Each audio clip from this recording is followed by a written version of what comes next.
Gran gusto de saludarlos en este nuevo programa de Corrientes de Pensamiento. Y la verdad es que me siento muy a gusto de que esté un gran amigo y además un argentino que estudia, trabaja, preside el Banco de la Provincia de Buenos Aires y además escribe interesantísimos libros y artículos. Me refiero al licenciado Gustavo Marangoni. Querido Gustavo, ¿qué tal? Te agradezco enormemente tu presencia hoy. Gracias por la invitación. Programa. Siempre un placer. Un placer. ¿Qué te parece si empezamos, yo diría, rindiendo el homenaje a un hombre que fue criticado cuando asumió el gobierno de transición en España, 77, 78, al doctor Adolfo Suárez, que cuando terminó su mandato en el 81 se retiró, no apareció por ninguna parte, quedó quieto y ahora acaba de fallecer. Qué bueno sería que aprendiéramos aquella lección en nuestro país. Sí, sin duda fue un protagonista de esa transición exitosa a la democracia española. Yo lo recordaba, hay un libro muy bonito, digamos que a mí me gusta mucho, que se llama Anatomía de un Instante, de Javier Cerca, que es muy recomendable la lectura.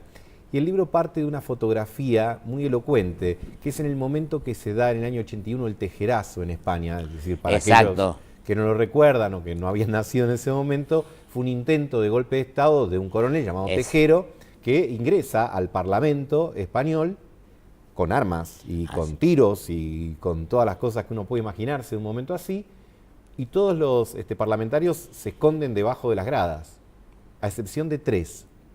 Uno de ellos, Adolfo Suárez, presidente del gobierno. El otro, Santiago Carrillo, un histórico del Partido Comunista. Y el tercero, un militar también de origen franquista, Gutiérrez, si no recuerdo mal el apellido.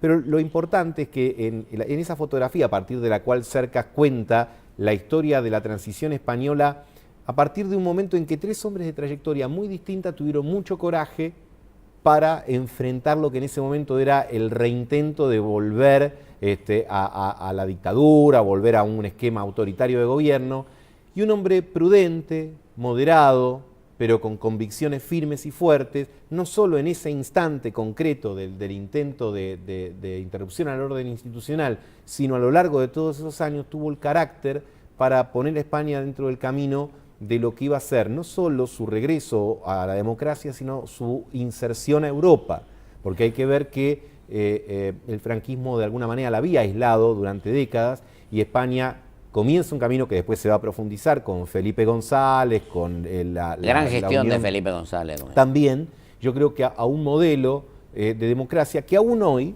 a pesar de las dificultades económicas que esté transitando España, tiene partidos sólidos, tiene el Partido Socialista Obrero Español, tiene el Partido Popular, que de alguna manera... El Partido Popular, que es lo contrario al PSOE. Exactamente, y que toma, si se quiere, algunos antecedentes y algunas expresiones que pudieron haber estado contenidas en su momento en la Unión de Centro Democrático, y me parece que es una democracia consolidada, y en la persona de Adolfo Suárez, que, como bien señalas vos, una vez que dejó el gobierno, tuvo bajo perfil, después, lamentablemente en los últimos años, una enfermedad, el Alzheimer, que obviamente lo tuvo fuera, digamos, de todo lo que es el circuito político. Pero mira, creo que como reflexión es válida. Muchas veces, y en determinados países, para ser moderado tenés que tener mucho coraje. Efectivamente. A veces se vincula y se linkea, como se dice habitualmente, el coraje con las actitudes de histrionismo, de palabras fuertes, y a veces la audacia pasa por el gesto tranquilo, por la generación de consensos, algo que supo hacer muy bien Adolfo Suárez. Y fuera de cámara, si quiere, nosotros hablábamos de los pactos, de los siempre mencionados elogiosamente pactos de la Moncloa, y otras tantas medidas, y yo creo que en esa transición española, Adolfo Suárez y el rey, hoy a lo mejor el rey anda mal de rating, si se quiere, por algunos traspiés más vinculados a su vida personal, pero jugó un papel muy destacado en lo que a priori se presentaba como muy difícil, que un país que había transitado 30 años de dictadura pudiese desembarcar en un régimen democrático. El rey Adolfo Suárez y otros tantos pudieron hacer que ese camino sea exitoso y que España también de alguna manera sea un faro en ese sentido. Incluso, no sé si vos, si no estoy equivocado, pero España, que entonces nos figuraba entre los primeros países del continente europeo, pasó a ocupar, estuvo entre los 7 países más importantes del mundo.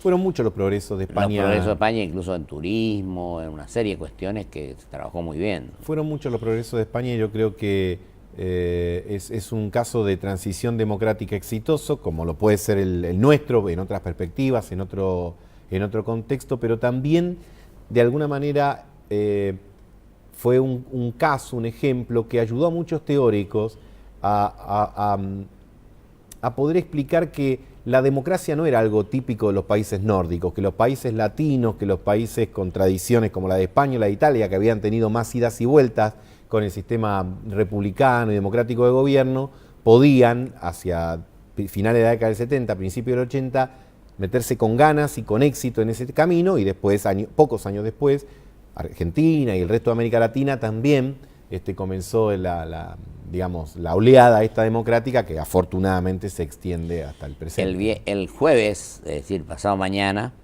voy a hacer un programa con un querido amigo, un gran argentino que es el doctor Felipe de la Balse, donde vamos a hablar de la economía internacional, del mundo globalizado y competitivo, del cual estamos un poco idos, y yo creo que debemos recentrarnos en ese aspecto. Ya, yo creo que siempre es bueno analizar la realidad de nuestro país en el contexto y en el mundo, porque ningún país puede verse aislado, como ninguna persona puede analizarse aislada, ¿viste? Los éxitos, los fracasos, las ambiciones, los deseos de cada una de las personas y de cada uno de los países siempre se conjugan con otros. Y lo creo más en el caso de la Argentina, ustedes lo profundizarán seguro cuando vean el programa, pero digo, la Argentina es un país que está llamado por geografía, por producción, por formación, por cultura, a interpretarse en el contexto de las naciones, de la región Efectivamente. Y de las naciones. Nosotros, de alguna manera, yo diría que Argentina es un caso en su momento, la última etapa del siglo XIX y por supuesto al comienzo del siglo XX, es un invento exitoso de inserción en la globalización que yo creo que después por distintos motivos en el siglo XX perdimos un poco la brújula, pero hoy volvemos a tener una excelente oportunidad en un mundo que demanda aquello que producimos, en un mundo en el cual el deterioro de los términos de intercambio que uno estudiaba a lo mejor décadas atrás, hoy es parte del pasado y no del presente. Exacto. Porque los precios de los productos que nosotros vendemos realmente son muy buenos y son muy favorables. Exactamente. Entonces, yo creo que tenemos que ver la forma, como dice el gobernador Scioli, que creo que lo ha sintetizado muy bien. ¿Cómo hacemos para que haya más mundo en la Argentina y más Argentina en el mundo? En el mundo. Pero no solo a partir de lo que refiere al comercio exterior, aunque está muy bien, pero en todo lo que tiene que ver con la cultura, con lo tecnológico. Mirá, si hay una impronta que tiene este mundo a partir de la aceleración tecnológica, es el empequeñecimiento y a la vez la posibilidad que tenemos de estar enterados de lo que sucede en todos lados. De alguna manera el mundo es un fenómeno mucho más cercano que décadas atrás. Y totalmente integrado, es decir, lo que vos decís ahora en medio segundo sabe todo el mundo. Exactamente, entonces nosotros tenemos que ver en eso una oportunidad, un desafío y no una amenaza. Porque que puede tener elementos que obviamente que a veces generen cierto temor, pero siempre tiene que primar la visión del desafío, de la superación y de la oportunidad. Mira, en el mundo Argentina tiene oportunidades. Enormes. Enormes. Y nosotros tenemos que verlo y tenemos que tener una enorme autoestima y confianza en nuestras propias fuerzas, porque además, si nosotros queremos persuadir a que otros países y otras empresas crean en la Argentina, primero tenemos que creer nosotros. Claro. En las oportunidades y en las condiciones que tenemos, que son muchas. Y esto no trata de ocultar los problemas, ni las dificultades, ni las cuestiones que tenemos por resolver, pero tenemos que ser apasionados de lo que el futuro tiene para nosotros si trabajamos con mucha perseverancia, con mucho esfuerzo y también con grandeza, ¿no? Con grandeza y con mucha disciplina. Mira, Yo creo que Exacto. no es tanto un tema de precios el problema del argentino. Uno puede hablar de los precios internos y de la inflación, de los precios del intercambio, etcétera. Es más un problema de valores. Y si nosotros nos fortalecemos alrededor de determinados valores que tienen que ver con el esfuerzo, con aquello que hizo grande la Argentina, de alguna manera Tuvimos un canciller que fue Premio Nobel de la Paz. tenemos en el pasado las claves del futuro.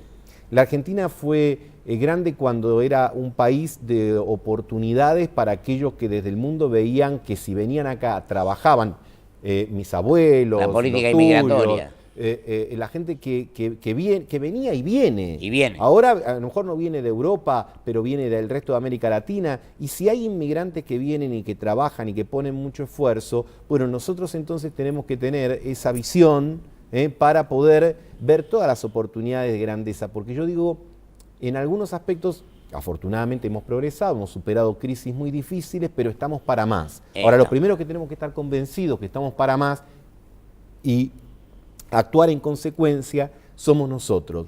Un país se hace con mucha, yo decía, autoestima y con mucho orgullo de sí mismo. Una nación que es pesimista, un país cuyos integrantes Que ve todo mal, ¿no? piensan que todo está mal y que, no sé, que están esperando cuándo va a ser la próxima crisis, no tiene la posibilidad de explayarse. La primera condición, más que material, es espiritual. Aunque esto pueda parecerle a algunos algo romántico o una suerte de cursilería, yo creo profundamente que la primera disposición es esas ganas en el fútbol sería de querer comerte la cancha, que calzarte la camiseta y querer jugar el partido. Entonces, vos no le podés tener ni miedo ni al campo de juego ni a la tribuna. El argentino no le puede tener miedo ni al mundo ni a las oportunidades que el mundo nos presenta. ¿Por qué? Porque hay un montón de casos exitosos donde a los argentinos nos va bien. Querido, mira, te digo, Gustavo, tuvimos Premio Nobel de la Paz, tuvimos 5, pero uno que fue canciller, Premio Nobel de la Paz que fue canciller, don Carlos Saavedra Lama. En la elección del 80, vinimos, bajamos, subimos, pero yo creo que lo más importante de todos es que hemos la soberbia y que actuemos con humildad, que reconozcamos los errores, que nos queramos un poco más los argentinos, que nos interpretemos con grandeza y con sensatez. Y te digo, las palabras, un día estuvo acá el doctor Badeni, que es un maestro del derecho, y le pregunté al final, Goyo, ¿qué te parece, con qué podemos superar este tema? Y me dijo 2 palabras que había pronunciado el maestro Linares Quintana, que fue nuestro maestro en Derecho Constitucional: con sensatez y patriotismo.